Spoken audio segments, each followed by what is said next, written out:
Let's name each of these compounds. Now, the first thing we need to do is find the longest carbon chain we can make that is continuous.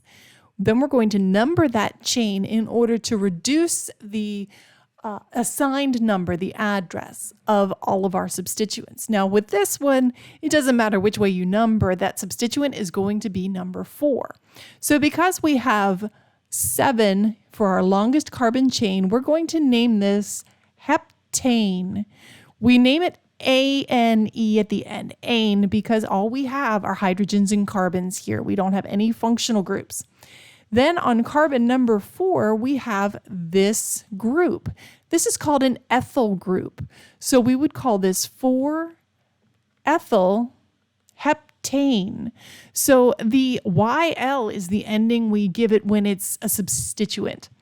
So here for the second one, we might have to do this a couple of different ways before we find the right answer. So I'm going to switch my colors and see if we can't get a couple different ideas going here. So in the first one that I did is in gray. The second one in pink. Let's see, what other colors can I use here? Let's go this way. So the green numbers that I just did, I only got 5 carbons. So because I can get 6 a different way, I know that's not the way I'm going to number. Now, when I numbered the pink way, I have a methyl at 2. Change my color again. So I'm going to write it over here. I have a 2-methyl, and I have a 3, that's an ethyl group, because there are 2 carbons hanging off of my parent chain. And then that is a hexane. Now the gray way, the first way that I numbered, is also a hexane, so that's equal.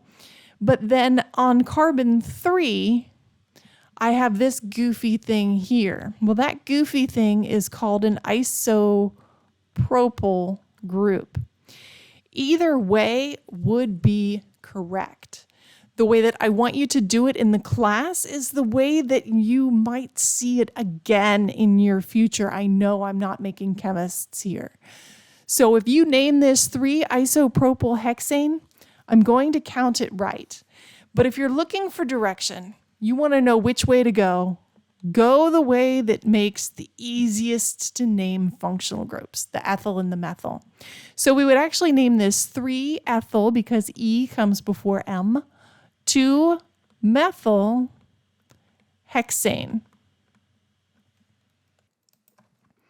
So what about this next one? Well, we also need to find our longest carbon chain, continuous carbon chain. So I'm going to number it down this way, just from left to right. Left to right is usually my default method, and then I'll go the other way to see if we're going to make a difference.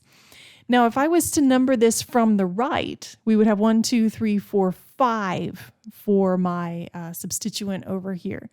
Now I have 8 carbons. So what if I was to start numbering up here? 2, 3, 4, 5, 6. I only get 7 carbons. So we definitely have to go with the 8. The 8 gives us the longest carbon chain. Then we have to name this group. There's just no other way around it at this point. So it is octane, but what is that group hanging on carbon 4? That is called a tert-butyl group.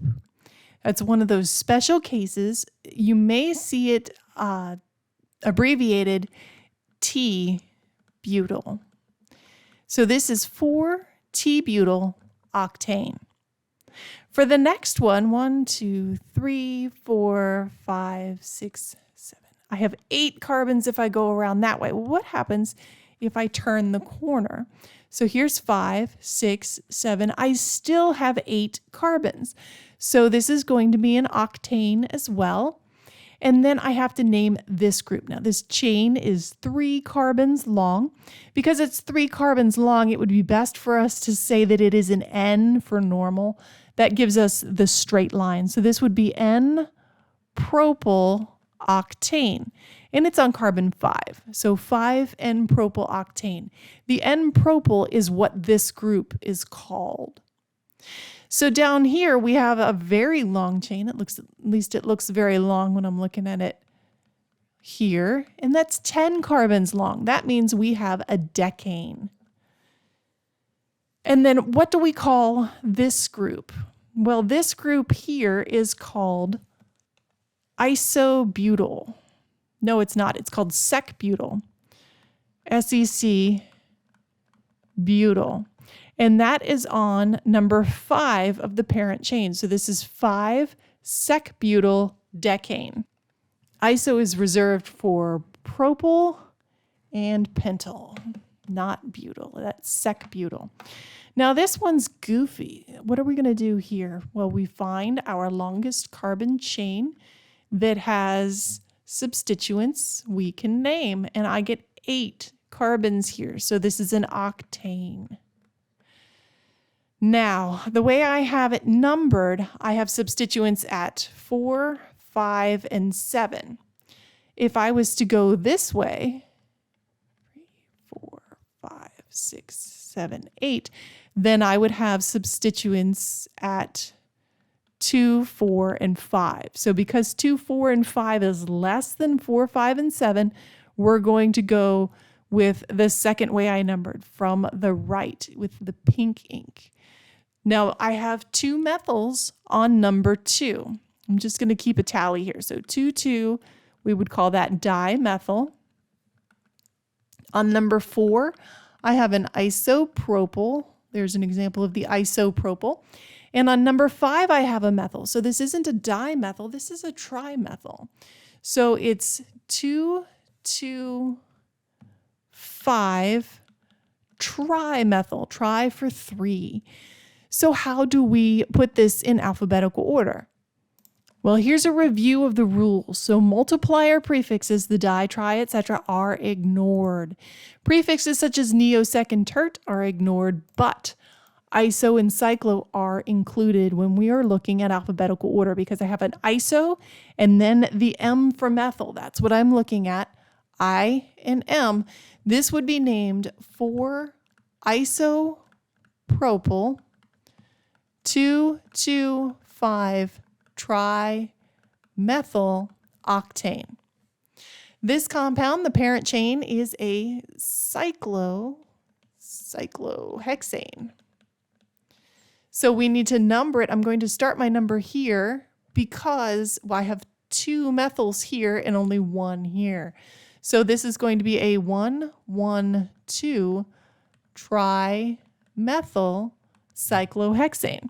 Well, why can't you put 1 here and call this 2? That's because instead of 1,1,2, I'd have 1,2,2, and 1 is just less than 2. So we would call that 1,1,2 trimethyl cyclohexane. Now this is a special case, and you're not going to see this in Organic1. I'm going to do it because I want you to have the exposure. So we would call this hexane. And on number 3, we have this group. When benzene is added as a substituent, it's called a phenyl. So this would be 3-phenyl hexane, but you would not be expected to name this in Organic1. The pH is the abbreviation for a phenyl group. So this would be 1, 2, 3, 4, 5, 6, 7. 1, 2, 3, 4, 5, 6, 7.